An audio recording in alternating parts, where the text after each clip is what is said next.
Pinangunahan ni BARM Chief Minister Abdul Rauf Makakwa ang Second Quarter Regional Peace and Order Council o RPOC meeting ngayong taon.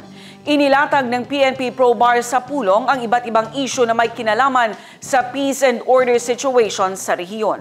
Ang detalye mula kay Jen Garcia. Iprinisinta ni PNP ProBAR Chief of the Regional Operations Division, Police Colonel Michael John Mangahis ang mga usaping kaugnay sa peace and order situation sa BARMM sa Second Quarter Regional Peace and Order Council o RPOC meeting araw ng Miyerkules, April 30.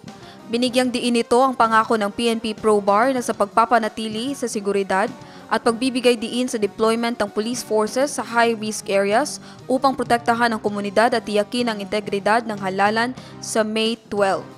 Ang RPOC meeting ay pinangunahan ni BARM Chief Minister Abdul Rauf Makakwa.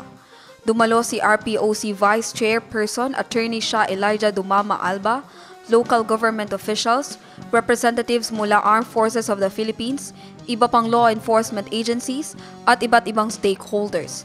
Janeza Garcia, iMinds, Philippines.